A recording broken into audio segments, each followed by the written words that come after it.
आमच्या चंदन शिवे ताईंचे पण खूप मोठे धन्यवाद की चंदन शिवे ताईंनी पण माझा नारा घेतला।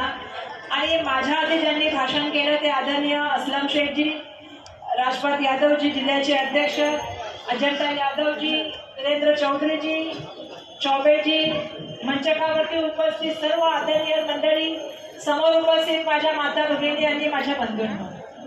मैं जब आई तो मैं हिंदी में आ रही थी लेकिन मराठी में बोल रही थी, क्योंकि यहाँ पे मराठी भी सबको समझता है, हिंदी भी सबको समझता है। सब हम देश के संविधान में मानते हैं। देश के संविधान हर आदमी की इज्जत करना सिखाता है, हर भाषा की इज्जत करना सिखाता है। तो हर भाषा की इज्जत करते हैं, हर भाषा को अपना देखते हैं। जब मैं यहाँ आई तो मैंने देखा कि दिनेश यादव जी ने यहाँ पे इस मीटिंग का आयोजन किया है और बड़े पैमाने पे मेरी माता बहनें मेरे सामने बैठी है। असलम भाई का भाषण सुना, राजपत भाई का भाषण सुना। मैं सिर्फ आपसे कुछ चीजें बोलना चाहती हूँ। कोई भी इंसान अपना घर बार गांव छोड़ के कहीं जाना नहीं चाहता। हर इंसान का सपना होता है कि अपने गांव में ही रोजी रोटी कमाए, अपना घर बसर करे, अपने बुजुर्ग माता पिता की सेवा करे, अपने घर परिवार के साथ ही वक्त बिताए। लेकिन रोजी रोटी के कारण बहुत से लोग वो शहर छोड़ के मुंबई में आए हैं, और जो मुंबई में आया है वो मुंबई कर बना है, मुंबई से प्यार करता है, मुंबई ने भी उसको अपनाया है। ये सबसे बड़ी मुंबई की खासियत है। आप लोग मुंबई में आए, यहाँ पे क्यों आए? बहुत से लोगों की फैमिली अभी भी यूपी में होगी, किसी की बिहार में होगी, किसी की उत्तराखंड में होगी, किसी की हरियाणा में होगी, लेकिन रोजी रोटी कमाने के लिए लोग यहाँ पे आए। आज जिसका जिक्र असलम शेख साहब ने किया, मैं भी करना चाहूंगी कि एक आदमी को ठेला लगाना है, चाहे वो सब्जी का हो, चाहे वो फल फ्रूट का हो, चाहे पानी पूरी का ठेला हो, चाहे टैक्सी हो, चाहे रिक्शा हो। अगर एक आदमी को धंधा करना है, क्योंकि यही धंधे हमारे लोग करते हैं, हमारे लोग कोई बड़े धंधे तो करते नहीं है। चाय की टपरी होगी या ज्यादा से ज्यादा स्टेशनरी की दुकान होगी या क्या कहते हैं अन्य धान्य की दुकान होगी, यही हमारे लोग करते हैं ना। लेकिन अगर ये चीज करनी हो तो एक इंसान को कितनी सारी दिक्कतों का सामना करना पड़ता है।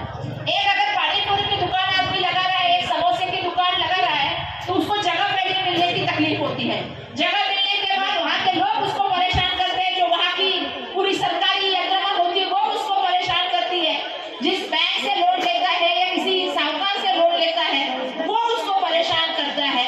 और इन सब तकलीफों के बीच में आदमी सुबह 4 बजे से रात को 12 बजे तक मेहनत करता है। और ये मेहनत इसलिए करता है कि उसका परिवार बढ़े, उसके बच्चे अच्छे स्कूल में जाए, अच्छे पढ़े लिखे।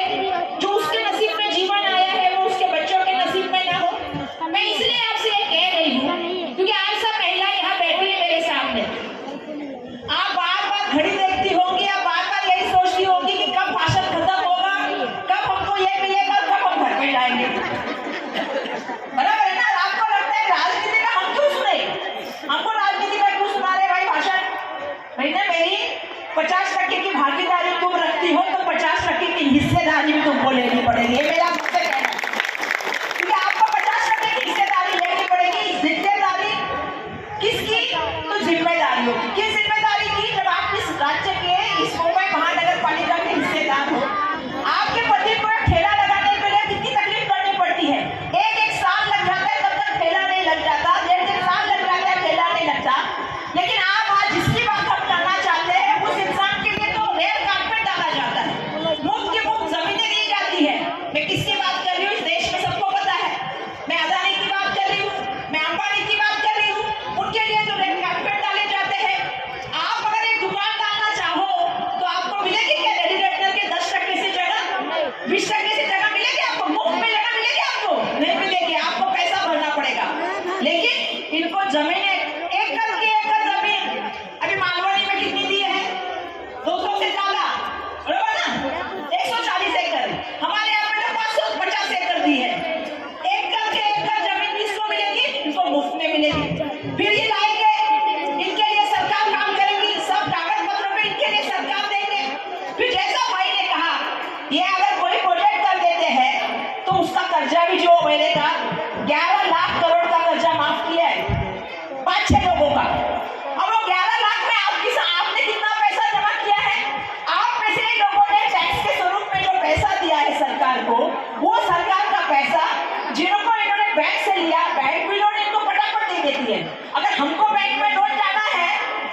चीजों की, लेकिन क्या ये चीजें हमारे जन्म तक, हमारे बच्चों के जन्म तक चलने वाली है? लेकिन हमें पानी तो रोज चाहिए, क्यों नहीं दे पाए पानी? आप 27 साल से आपकी सरकार है मुंबई महानगर पालिका में, क्यों नहीं हमें पानी दिया? आपसे मैं सवाल पूछना चाहती हूँ, कितने नाले सफाई होती है बताइए, बताइए बताइए ना, नाले सफाई होती है? हाँ, नहीं होती है ना? जो कचरा 4-4 दिन तक पड़ा रहता है उसको उठाते हैं क्या? क्योंकि इनका कहना है हमारे पास गाड़ियां नहीं है। अरे गाड़ियां नहीं है तो आपने गाड़ियां लेनी चाहिए, किसको तकलीफ होती है सब? अगर वहां पे डेंगू हो जाता है, मलेरिया हो जाता है, तो आप अस्पताल में जाओगे तो आईसीयू है क्या? तो गरीब आदमी के लिए आईसीयू नहीं है, गरीब आदमी के लिए अस्पताल नहीं है, गरीब आदमी के लिए कुछ व्यवस्था पर नहीं है। तो ये सवाल आपको पूछना पड़ेगा कि भाई हम लोग कितनी सारी महिलाएं आपको मतदान करती हैं, और जिस बच्चे के लिए हम सब लोग सोच रहे हैं, भविष्य की बात कर रहे हैं, आधे से ज्यादा स्कूल और आधे से ज्यादा अस्पताल तो अभी हम लोग बीच में कूपर अस्पताल में गए थे। कूपर किसी को देने का षड्यंत्र चल रहा है, प्राइवेट आदमी को, शताब्दी अस्पताल किसी प्राइवेट आदमी को देने का षड्यंत्र चल रहा है। अब स्कूल के लिए झगड़ा किया, स्कूल आजकल किसी प्राइवेट यात्रा को देने का काम चल रहा है। बहनों समझना पड़ेगा, आप और हम भी पीएससी स्कूल से आए हुए विद्यार्थी है। मैं ये कहना चाहती हूँ, ये यंत्रणा सरकारी है, ये यंत्रणा सरकारी ही रहनी चाहिए, कोई प्राइवेट आदमी इसमें नहीं आएगा। ये आप सबको कहना पड़ेगा। अस्पताल में सुविधाएं देनी पड़ेगी, स्कूल में अच्छा शिक्षा देनी पड़ेगी, ये आपको लोगों से कहना पड़ेगा। और आपको ये भी लोगों से कहना पड़ेगा, मैं जब यहाँ आती हूँ तो मुझे बहुत बहुत ये हो जाता है टेंशन। आज फिर भी शनिचर था, बड़ी लंबी छुट्टी थी, दिवाली के बाद हम लोग मिले। दिवाली की बहुत सारी शुभकामनाएं, आप सबके जीवन में दिवाली सुख समृद्धि लाए, आप सबको अच्छा आरोग्य लाए और ज्ञान के दीप आप सबके जीवन में लगे, ये मेरी सबके लिए शुभकामनाएं। तो मैं आज सोचा कि 4 दिन की छुट्टी है, आज शनिचर है, कल रविवार है, तो सब लोग बाहर गए हैं, सोमवार को आएंगे तो ट्रैफिक होगा। घर से निकल के जाके 1 घंटा 45 मिनट, पौना 2 घंटा लगा। आप सोचो, आप वहां से निकलोगे तो यहाँ आने में 2 घंटा, 2.5 घंटा, 3 घंटा लगता है। आप देखोगे सड़क पे खड्डे हैं, सड़क पे ट्रैफिक है, बीएसटी दिख नहीं रही है, कहाँ में बीएसटी? अगर कोई गरीब आदमी जिसके पास गाड़ी है वो तो आ गए, आप लोग आ गए, लेकिन जिसके पास गाड़ी नहीं है वो कैसे आएगा? आज बीएसटी बंद है। आज मेट्रो का हाल ऐसा है कि बहुत से लोग मेट्रो मेट्रो मेट्रो की बात कर रहे हैं। हाँ, नहीं चल रहे ना आपका? हाँ, लेकिन मुझे बताइए आज ट्रेन की अवस्था क्या है? जो देखो वो वीडियो बनाता है, वो कौन सी ट्रेन का? वंदे भारत। कितने परसेंट है वंदे भारत? अगर 100% ट्रेन है तो उसमें 5% वंदे भारत है। 95% ट्रेन की अवस्था इतनी खराब है कि आप जाओगे तो बाथरूम के बाजू में बैठ सकते हो क्या? बताओ, जो यूपी में जाते हैं, उत्तर प्रदेश में छठ में जा रहे हैं, आप मुझे बताओ क्या परिस्थिति है? सीट के ऊपर कवर नहीं है, वहां बैठ नहीं सकते।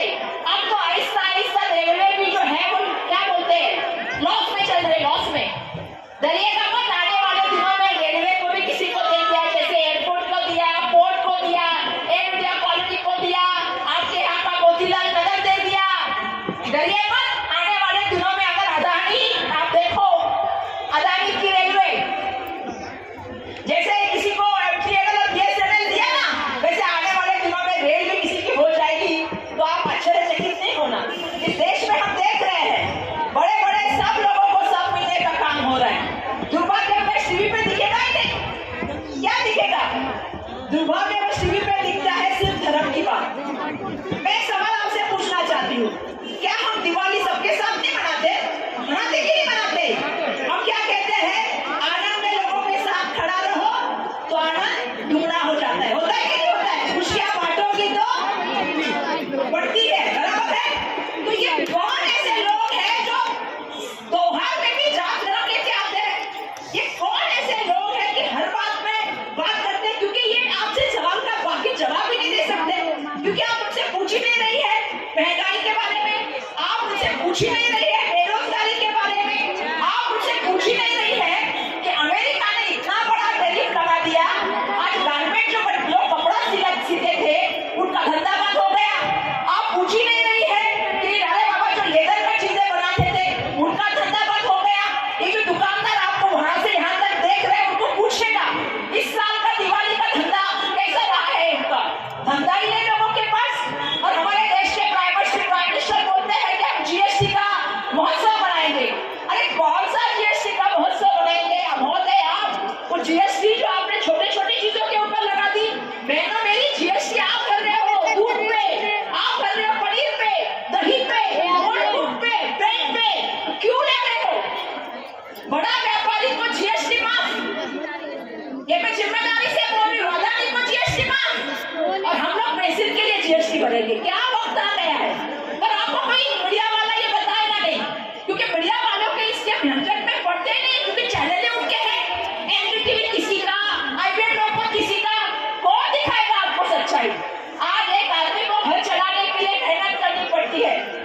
घर में आप लोग रह रहे हो, लोग कहते हैं राजीव गांधी जी का नाम, इंदिरा जी का नाम, अगर झोपड़पट्टी को किसी ने फोटो पास देने का काम किया तो इंदिरा गांधी ने किया, इस बात का मुझे डर है।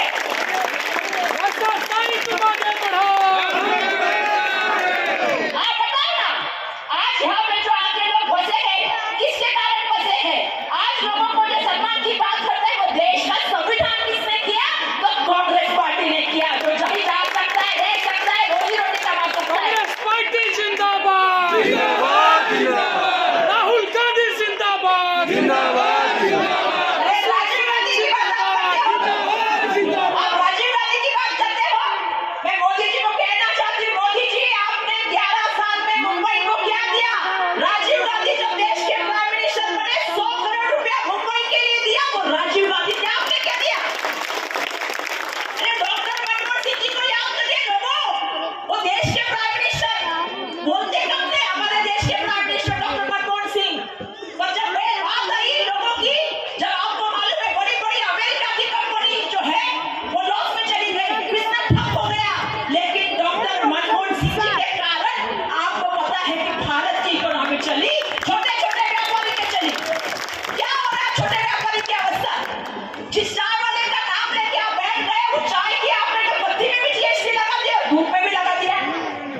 और सोचिए उनके साथ क्या हुआ, उनके पति मर गए, बेटे मर गए, किसी का पिता मर गया और युद्ध ऐसे ही खत्म कर दिया। किसके कहने पे?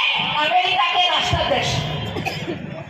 तो आपको ये सोचना पड़ेगा मेरी बहनों, हम इस देश के वासी हैं, हम इस देश में बनी हुई महिला है, इस देश को संभालना हमारी जिम्मेदारी है। इंदिरा जी का नाम देने वालों ने सोचना चाहिए, पाकिस्तान के 2 टुकड़े करके बांग्लादेश बनाने वाली इंदिरा गांधी थी। तो आपको एक चीज समझनी पड़ेगी, एक महिला जब आती है आगे तो महिला किस तरह से काम कर सकती है। कितना काम किया, आज संजय गांधी योजना इंदिरा जी ने लाई, गरीबों के लिए रेशन का काम सोनिया जी ने किया। मैं और भी आपसे सवाल पूछना चाहूंगी, आप मुझे बताइए कि लाडली बहन बराबर है, मुझे आप बताओ पर कितने लोग इसमें से अभी कट गए मालूम है? 15-16 लाख। किसी का इनकम ज्यादा है, अभी आहिस्ता आहिस्ता देखिएगा क्या होता है। तो चुनाव में मत आइए, जो गैस 400 में मिल जाता वो 1200 तक चला गया, जो दाल 40-50 रुपए में मिलती थी वो 150 से ऊपर चली गई, जो सब्जी कम मिलती थी वैसे में वो सब्जी आज महंगी हो गई। और इसकी जिम्मेदारी आप सबको बोलना पड़ेगा। मुंबई में सड़क अच्छी नहीं, मुंबई में ट्रैफिक, मुंबई में नाले सफाई नहीं, मुंबई में रास्ते में खड्डे, और मुंबई को जिस तरह प्रदूषण का ऊपर लेके जाने का इन्होंने काम किया है, आने वाले दिनों में हमें मुंबई के लिए वोट करना है। जात धर्म भाषा प्रांत नहीं, आपको मुंबई में क्या दोगे बताओ? मुंबई को घर चाहिए, आज लोगों को घर चाहिए। झोपड़पट्टी में जो आदमी रहता है उसके पास टॉयलेट की व्यवस्था नहीं है, और आप बात कर रहे हैं मुंबई की बात करने का छोड़ के आप अलग अलग चीजों की बात चल रही है। आज मेरी बहनें यहाँ बैठी है, कितने आपकी इच्छा होगी कि हम भी अच्छे घर में रहें, किसको नहीं होती है?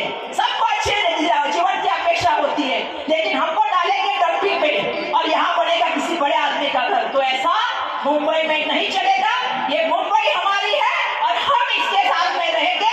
ये मुंबई की हिस्सेदारी भी हमारी है और मुंबई की जिम्मेदारी भी हमारी है। तो आप सबका मैं बहुत धन्यवाद व्यक्त करती हूँ। दिनेश यादव जी का तरुण है, अभी पुलिस की बात मैं नहीं करना चाहती, क्योंकि पुलिस को क्या बोलूं मैं, हम भी मिनिस्टर रहे हैं, असलम शेख साहब भी मिनिस्टर रहे। मैं अभी जिस तरह से देख रही हूँ कि हमारा वीडियो करके क्या करेंगे, अपने बीवी को दिखाएंगे, क्या तुमको ये ऐसा करते, तुमको इस जगह पे बैठे, क्या कौन बोल रहा है? 4 पार्टी बदले हुए नेता, ईडी सीबीआई इनकम टैक्स के दर वाले नेता आजकल जाके बड़ी बड़ी बातें करने लगे। ये तो स्वच्छता अभियान तो हमारे कभी समझ में ही नहीं आया। मोदी जब डरता है, अरे पुलिस के साथ भी उनके साथ ही अन्याय हो रहा है। क्या बोलूं मैं तुमको, किसी को अच्छा नहीं लगता ऐसी बात करने वाले लोग? हाँ, लगता है क्या अच्छा? जो ऐसे लोगों को बात करने का, क्योंकि अभी क्या है, 2 ही चीजें हैं, फंड लेना है पार्टी में आ जाओ, ईडी सीबीआई नहीं पार्टी में आ जाओ। मैं इनका अभिनंदन